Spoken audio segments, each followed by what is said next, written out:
परीक्षा पे चर्चा 2025 के 6वें एपिसोड में आज एक्टर विक्रांत मेसी और actress Bhumi Pednekar mission creativity with positivity यानी कि अपने काम के साथ पॉजिटिव कैसे रहें पर चर्चा की। विक्रांत ने बताया कि हमारे टाइम पर ऐसे प्रोग्राम नहीं होते थे।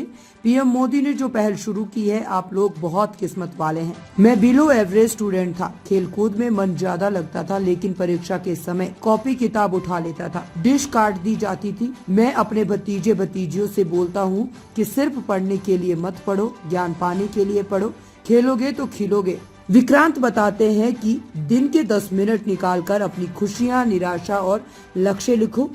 ये खुद से बातचीत और मैनिफिकेशन का तरीका है और साथ ही बच्चों पर अनजाने में दबाव ना बनाएं, उनकी स्किल को पहचानें, नंबरों के अहंकार में ना रहें, नजरें नीचे और सोच ऊपर रखें। भूमि बताती है कि मैं अच्छी स्टूडेंट थी, लेकिन इसके साथ ही एक्स्ट्रा करिकुलर एक्टिविटीज मुझे बहुत पसंद थी। मुझे बहुत पहले पता लग गया था कि एक्ट्रेस बनना है। एग्जाम के दौरान में दिन में 1 घंटे तक का ब्रेक लेती थी। बैडमिंटन खेलने का शौक था। ये कहते हैं कि जो प्रेजेंट है is God's greatest present, right? मैं आपके एक इंटरव्यू में पढ़ रहा था कि आप कहते हैं आपका एक सुपर स्किल है पावर ऑफ विजुअलाइजेशन। ये क्या चीज है? हम सब सबकॉन्शियसली विजुअलाइज करना जानते हैं। अब एक एक्सरसाइज में बच्चों के साथ कर सकता हो हूं। जाए बिल्कुल। ये पावर ऑफ विजुअलाइजेशन की अभी आपको इसी वक्त 2 मिनट में एक एग्जाम्पल पता चल जाएगा। ठीक है, आप सब अपनी आंखें बंद करिए। मैं कहानी आप लोगों के सामने रखूंगा, हम सब वही कहानी सुनेंगे, लेकिन जब ये कहानी खत्म होगी आपको पावर ऑफ विजुअलाइजेशन समझ आएगा। एक लड़का है जो अपनी साइकिल पे बैठा है, साइकिल चला रहा है। एक समय पे उसको उसके कोई पहचान वाले मिलते हैं।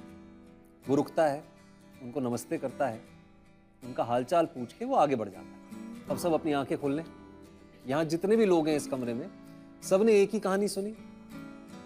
अब ध्यान देते हैं पावर ऑफ विजुअलाइजेशन पे। आप मुझे बताएं, वो जो लड़का था उसके कमीज का रंग क्या था? रेड कलर का था, ब्लैक, स्काई ब्लू? हम सबने एक ही कहानी पढ़ी, सुनी, लेकिन हम सबने विजुअलाइज जो किया वो अलग अलग रंग उस कमीज के विजुअलाइज किए।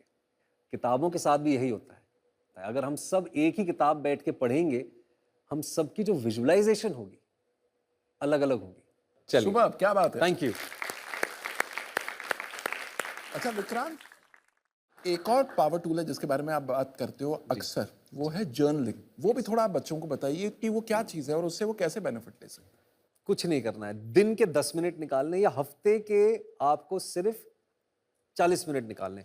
आपके मन में क्या सोच आए, आप किस बात पे खुश हुए या किस बात से निराश हुए, या आप क्या अचीव करना चाहते हैं, अगर आप सिर्फ लिखने लग जाएंगे ना, आप रियलाइज करेंगे कि वो भी एक तरीके का मैनिफेस्टेशन है। वो क्या बात है।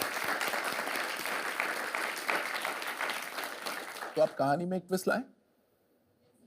सवाल पूछोगे विक्रांत से? Sir, how should students handle high expectations from their parents while staying true to their aspirations and interests?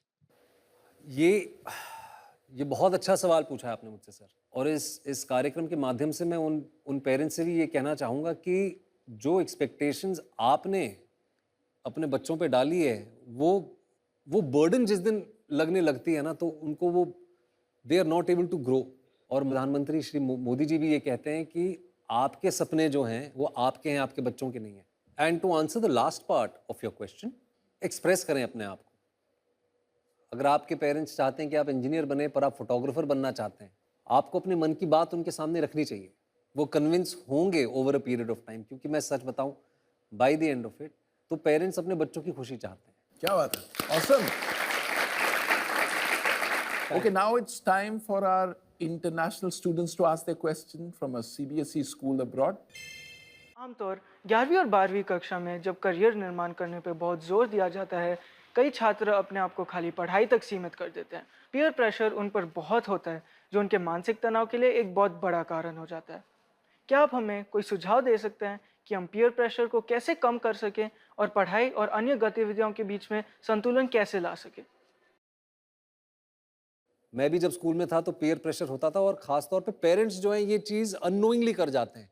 उसने ये कर लिया, वो 85% ले आया, तुम तो 60 पे ही अटके हो। ये पेरेंट्स को सबसे पहले नहीं करना चाहिए। आज रिपब्लिक हिंदी न्यूज चैनल को देखने के लिए धन्यवाद। सर्वश्रेष्ठ रिपब्लिक हिंदी न्यूज चैनल को सब्सक्राइब करें, शेयर करें, लाइक करें और घंटी वाला बटन दबाकर नोटिफिकेशन ऑन कर लें ताकि ताज़ा खबरें सबसे पहले आपको मिल सकें।